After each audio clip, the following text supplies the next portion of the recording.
Hello girls. Next हम करते हैं बच्चे अकाउंटिंग कन्वेंशंस।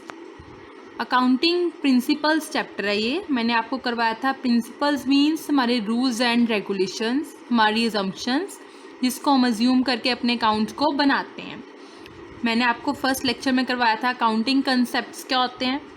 अब हमारी अकाउंटिंग कन्वेंशंस क्या हैं, ठीक है। कन्वेंशंस में फर्स्ट पॉइंट है हमारा फुल डिस्क्लोजर कंसेप्ट या कन्वेंशन। ये हमें कहता है बेटा फुल डिस्क्लोज मतलब जो भी अकाउंटेंट है, जो अकाउंट्स बना रहा है, उसकी सबसे मेन रिस्पॉन्सिबिलिटी है कि उसको सब कुछ डिस्क्लोज करना है। डिस्क्लोज मतलब सारे रेलिवेंट फैक्ट्स, सारी मटेरियल इन्फॉर्मेशन जिसको ज़रूरत है इन्फॉर्मेशन की, सबको वो बताना है, कुछ भी छुपाना नहीं है। Completely disclosure in financial statement मतलब जो भी फाइनेंशियल स्टेटमेंट आप बना रहे हो, प्रॉफिट एंड लॉस अकाउंट बना रहे हो, बैलेंस शीट बना रहे हो, उसमें उसको सब कुछ जो है ईच एंड एवरी फैक्ट को क्या करना है, डिस्क्लोज करना है, ठीक है। Regulatory body like SEBI. SEBI होता है बेटा हमारे security exchange board of India, जिसमें हर कंपनी को अपने रजिस्टर करवाना पड़ता है। जो अपने शेयर्स होते हैं, डिबेंचर्स होते हैं, उनको रजिस्टर करवाना पड़ता है। अभी आप बस यही समझो। Completely disclosure would be made by A company. एक कंपनी को सब कुछ क्या करना पड़ता है, डिस्क्लोज करना पड़ता है, ठीक है। इम्प्लीकेशन, तो ये कंसेप्ट आपको क्या कहता है कि सारी मटेरियल मतलब ज़रूरी और रिलेटेड फैक्ट्स जो हैं are to be disclose with the share holder. Share holder जिन्होंने आपकी कंपनी में पैसा लगाया है, उनको सारी मटेरियल इन्फॉर्मेशन आप डिस्क्लोज करोगे। नेक्स्ट है बेटा हमारी कंसिस्टेंसी कंसेप्ट। कंसिस्टेंसी बेटा हमें कहता है कि कंसिस्टेंट मतलब सेम, मतलब यूनिफॉर्म। हमेशा जो भी आप एक कंसेप्ट फॉलो करो, जो भी आप रूल फॉलो करो, वो कई सालों तक सेम फॉलो होना चाहिए। आप उसको बार बार चेंज नहीं कर सकते, ठीक है। तभी ये रिज़ल्ट उसके कंपेयर हो सकते हैं, वरना नहीं हो सकते। मैं आपको फॉर एग्ज़ाम्पल मैं आपको बहुत एक छोटी सी एग्ज़ाम्पल देती हूँ।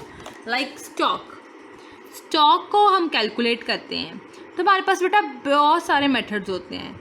लाइक लीफो है, एक लीफो है last in first out. FIFO है first in first out. FIFO method हमें कहता है कि जो स्टॉक आपने पहले ख़रीदा है उसको पहले बेचो, बट लीफो हमें कहता है जो अभी ख़रीदा है उसको पहले खरीदो, पहले बेचो, जो पहले ख़रीदा था उसको बाद में बेचना। दोनों मेथड अलग अलग है। दोनों मेथड कोई भी कंपनी कोई भी मेथड ऑप्ट कर सकती है। अब एक कंपनी है ए, वो लीफो मेथड ऑप्ट कर रही है। वो कहती है जो स्टॉक मैंने अभी ख़रीदा है, रिसेंट ख़रीदा है, वो मैं पहले बेचूंगी। जो बाद में ख़रीदा है, जो पहले ख़रीदा था, उसको मैं बाद में बेचूंगी। बट एक कंपनी वो फीफो मेथड ऑप्ट कर रही है। वो कहती है फर्स्ट इन फर्स्ट आउट, जो पहले ख़रीदा है उसको पहले बेचना है। अब प्रॉब्लम क्या है कि जो कंपनी लीफो मेथड ऑप्ट कर रही है उसको काफ़ी साल लीफो ही मेथड ऑप्ट करना पड़ेगा, तो वो चेंज नहीं कर सकती, ठीक है। ये नहीं कि आज वो लीफो कर रही है, नेक्स्ट ईयर वो कहती है मैं फीफो करूँगी, अगले साल फिर कोई और मेथड ऑप्ट करूँगी, ऐसा नहीं हो सकता। जो मेथड उसने एक बार चूज़ कर लिया उसको हर साल वही मेथड ऑप्ट करना पड़ेगा, ठीक है। वो होता है हमारा कंसिस्टेंसी। तभी हम उसके रिजल्ट्स को कंपेयर कर सकते हैं, वरना हम रिजल्ट कंपेयर नहीं कर सकते।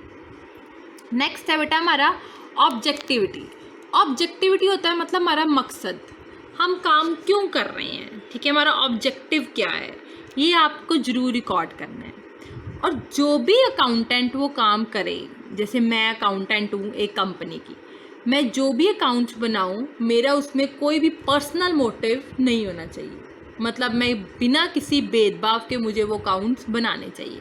ये नहीं कि मुझे कोई कह दे, मुझे कंपनी सपोज करो कह देती है कि आप हमारे ना प्रॉफिट्स ज़्यादा शो कर दो, यहाँ हम आपको पैसे दे देते हैं, रिश्वत दे देते हैं, आप प्रॉफिट्स को ज़्यादा शो कर दो। मुझे ऐसा नहीं करना। फ्री फ्रॉम बायसनेस, मुझे बिना भेदभाव के, चाहे वो मेरे ब्रदर की कंपनी है, चाहे वो मेरे पापा की कंपनी है, मुझे बिना भेदभाव के अकाउंट्स को क्लियरली बनाना है, कुछ भी छुपाना भी नहीं है और अकाउंट्स को बिल्कुल क्लियर बनाना है, बिल्कुल भेदभाव नहीं करना, ठीक है बेटा। क्या ट्रांजैक्शन फॉर द परचेज, देखो material may be supported by cash receipt for money payment. It means objective means अगर आपको सपोज करो कोई भी ट्रांजेक्शन्स को रिकॉर्ड करना है, उसका प्रूफ आपको साथ अटैच करना है। लाइक आपने कैश पेमेंट करी है तो कैश रिसीट होगी, आपके पास बिल होएगा तो आपको बिल अटैच करना है, ठीक है। क्रेडिट ट्रांजैक्शन करी है तो आपको बिल मिलेगा, वाउचर्स मिलेगा तो आपको साथ अटैच करना है। समझ गए मेरी बात? मीन्स आपको जो भी आप इंफॉर्मेशन लिखोगे उसका आपको पूरा प्रूफ अटैच साथ करना है। नेक्स्ट है बेटा हमारा मटीरियलिटी कंसेप्ट। मटीरियलिटी कंसेप्ट हमें कहता है कि जो भी अकाउंटेंट इंफॉर्मेशन बनाता है उसको सारे मटीरियल फैक्ट्स जो है वो रिकॉर्ड करने हैं। जो इल मटीरियल इंफॉर्मेशन है, जो डिसीजन लेने में हेल्पफुल नहीं होती, उसको वो रिकॉर्ड नहीं करनी, ठीक है, उसको वो इग्नोर करना है। जैसे कंपनी के प्रॉफिट से शेयर होल्डर इंटरेस्टेड है, वो देखते हैं कि कंपनी को प्रॉफिट्स होएगा तभी उनको डिविडेंड मिलेगा, बट कंपनी के एम्प्लॉय कैसे काम कर रहे हैं, कितने ऑनेस्ट हैं, उनको कितनी सैलरी मिल रही है, वो उसमें इंटरेस्टेड नहीं है। सो ये इररेलेवेंट फैक्ट्स हम उनको नहीं बताएंगे। क्लियर है? नेक्स्ट है हमारा कंजर्वेटिज्म कंसेप्ट। बहुत इंपॉर्टेंट है बेटा कंजर्वेटिज्म, ध्यान से सुनना मेरी। कंजर्वेटिज्म कहता है कि anticipate always losses not for profits. Conservatism क्या कहता है? Anticipate always losses not for profits. जो आप अनुमान लगाओ हमेशा किसका लगाओ? लॉसेस का लगाओ, कभी प्रॉफिट्स का अनुमान ना लगाओ। ये तो बहुत सिंपल बात है बेटा। आपके घर में आपके मदर फादर भी सेविंग करते हैं, क्यों करते हैं? फ्यूचर के लिए। फ्यूचर में अगर कोई प्रॉब्लम हो तो हम ये पैसा यूज़ कर सकें। कभी आपने सुना हो वो ये कहते हैं कि मतलब ऐसा करते हैं, अभी सेविंग नहीं करते, कोई पैसा नहीं बचाते, फ्यूचर में हमने बहुत सारा और पैसा कमा लेना है तो हम वो लगा लेंगे। नो, ऐसा कभी नहीं कहते, क्योंकि उनको ये नहीं हमेशा सोचते कि फ्यूचर में हम और कमाएंगे। ये तो अनुमान, ये तो एक जस्ट एक इच्छा होती है, लेकिन फ्यूचर में कोई प्रॉब्लम ना हो उसके लिए आप सेविंग पहले से करते हो। वैसे ही बेटा बिजनेस होता है। बिजनेस कभी भी ये नहीं अनुमान लगाता कि मुझे हर अगले साल बहुत सारे प्रॉफिट्स हो जाने हैं। वो उसके लिए कोशिश ज़रूर करता है कि मैं कोशिश करूँगा कि मुझे इतने प्रॉफिट्स हो जाएं, बट वो अनुमान नहीं लगाता। वो अनुमान हमेशा किस चीज़ का लगाता है? लॉसेस का। किसका लगाता है अनुमान? हमेशा लॉसेस का, कि कहीं मुझे लॉस ना हो जाए, उसके लिए मुझे रिजर्व्स रखने पड़ेंगे, अपने पास पैसे रखने पड़ेंगे, ठीक है, अलग से। जैसे आपको बैड डेट्स हो सकते हैं। बैड डेट्स होता है बेटा कि जिन लोगों से आपने पैसा लेना था, डेटर्स, वो ये कह सकते हैं हमारे पास आपको देने के लिए पैसा नहीं है, तो उसको हम क्या बोलते हैं? Bad debts. आपके पास बैड डेट्स हो सकते हैं, आप कोई एक्सीडेंट हो सकता है, कोई लॉस हो सकता है, आग लग सकती है, उसके अगेंस्ट आप पैसे जोड़ के रखते हो। हमेशा ऐसा ही होता है ना। आप इंश्योरेंस करवाते हो, क्यों करवाते हो? रिस्क कवर करने के लिए, इसलिए करवाते हो कि अनसर्टेनिटी ना हो जाए, इसलिए बिजनेस भी इंश्योरेंस करवाता है।